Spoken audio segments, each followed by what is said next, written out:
Hello friends, Medivision retail platinum में आपका स्वागत है। इस सेशन में आज हम नॉन मूविंग प्रोडक्ट रिपोर्ट ये पॉइंट सीखने वाले हैं। ये रिपोर्ट हम दो टाइप से निकाल सकते हैं। First one, non moving product report ratio base. दूसरा वाला, non moving product report period base. तो पहले सीखेंगे non moving product report ratio base कैसे निकालते हैं। तो आइए सेशन शुरू करते हैं। सबसे पहले सॉफ्टवेयर की मेन स्क्रीन पे डिस्प्ले रिपोर्ट इस मेनू में एंटर करना है। उसके बाद प्रोडक्ट रिपोर्ट इस मेनू में एंटर करना है। उसके बाद non slow moving products ratio base को एंटर करना है। उसके बाद इस तरह की विंडो आपके सामने शो हो जाएगी। सबसे पहले देखेंगे कंपनीज।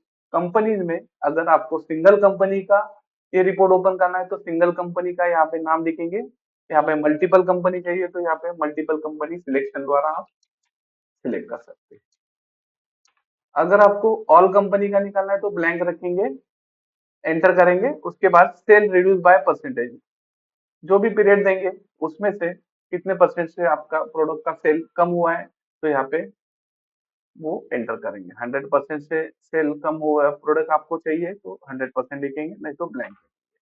इंक्लूड अनसोल्ड प्रोडक्ट्स, मतलब इसमें आपको इस रिपोर्ट में जो भी प्रोडक्ट सेल ही नहीं हुए वो भी इंक्लूड करने हैं तो इसको यस करेंगे।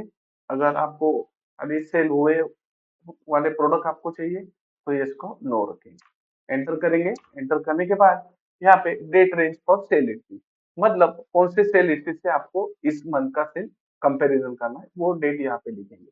मुझे 1 अप्रैल से 30/9, मतलब 1 अप्रैल से सितंबर तक का जो भी सेल है वो मुझे अक्टूबर में जो जो प्रोडक्ट हुए उससे कंपैरिजन करना है। तो यहाँ पे पहले सेल हिस्ट्री के लिए 1 अप्रैल से 30/9 तक का डेट डालेंगे, एंटर करेंगे। एंटर करने के बाद date range for current sale, मतलब यहाँ पे अक्टूबर का डेट रेंज यहाँ पे लिख देंगे, वो तो ऑटोमेटिक आ जाएगा 1/10 से 31/10 तक। एंटर करेंगे। एंटर करने के बाद ये इस तरह के रिपोर्ट आपके सामने शो हो जाएगा।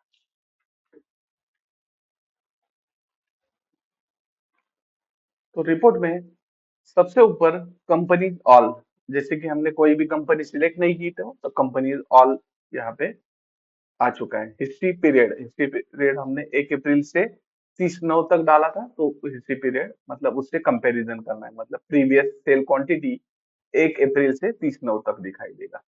और करंट पीरियड राइट में देखेंगे 1/10 से 31 तक, मतलब अक्टूबर का सेल मुझे अप्रैल से सितंबर तक से कंपेयर करना है।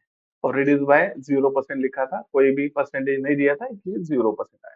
इसमें कॉलम देखेंगे प्रोडक्ट, उसका पैकिंग यूनिट यूनिट में आ जाएगा। कंपनी प्रीवियस सेल क्वांटिटी, मतलब 1 अप्रैल से 30/9 तक प्रीवियस क्वांटिटी कंसीडर करें। करंट सेल मतलब अक्टूबर का सेल, अक्टूबर 1/10 से 31/10 तक का करंट सेल। स्टॉक क्वांटिटी मतलब इस क्लोजिंग स्टॉक कितना है वो प्रोडक्ट का।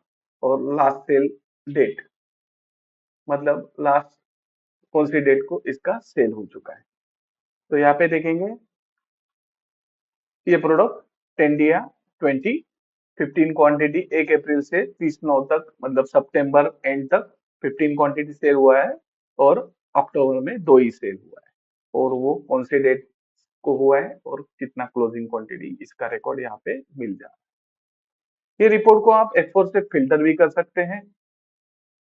F4 करेंगे तो sale quantity, current sale quantity, previous sale quantity greater than 1, ऐसे भी सेल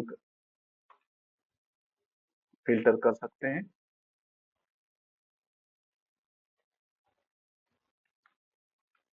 सॉर्ट भी कर सकते हैं F5 से, कंपनी नेम पे, यूनिट पे, कंपनी पे, previous sale quantity, current sale quantity. अगर इसका प्रिंट आउट चाहिए एक्सेल में एक्सपोर्ट करना है तो अल्ट पी करेंगे और यहाँ पे ऑप्शन में एक्सेल ले लेंगे। एंटर करने से वो एक्सेल में एक्सपोर्ट हो जाएगा। तो ये रिपोर्ट था रेशियो बेस। दूसरा रिपोर्ट देखेंगे पीरियड बेस वाला। पीरियड बेस में एंटर करेंगे। एंटर करने के बाद यहाँ पे फिर कंपनी पूछेगा, सिंगल कंपनी का चाहिए आपको तो सिंगल कंपनी ले सकते हैं, मल्टीपल कंपनी चाहिए तो मल्टीपल कंपनी स्पेस बार से सिलेक्ट भी कर सकते हैं। अगर आपको ऑल कंपनी का चाहिए तो ये ब्लैंक रखेंगे। नीचे पीरियड इन डेज, मतलब लास्ट 30 डेज में कौन से प्रोडक्ट, 90 डेज में, 30 डेज में, 120 डेज में, यहाँ पे जो जो प्रोडक्ट सेल नहीं हुए उसका रिपोर्ट इसमें जनरेट हो जाएगा। एंटर करेंगे, आज डेट, इस डेट को आपको निकालना है तो इस डेट से बैक 90 डेज जो जो प्रोडक्ट नॉन मूविंग है उसका रिपोर्ट इसमें आ जाएगा। उसमें प्रोडक्ट का नाम, unit, packing, company short name, last stocking date मतलब लास्ट परचेस कभी किया था उसका डेट आ जाता है, लास्ट सेल डेट मतलब ये प्रोडक्ट लास्ट सेल कभी हुआ है उसका डेट आ जाएगा, स्टॉक क्वांटिटी मतलब इस प्रोडक्ट का क्वांटिटी कौन सा हमारे पास अवेलेबल है उसका वैल्यू क्या है, इसका रिकॉर्ड इसमें आ जाएगा। तो इस सेशन में आज हमने नॉन मूविंग प्रोडक्ट रिपोर्ट कैसे जनरेट करते हैं इसकी जानकारी ली। धन्यवाद।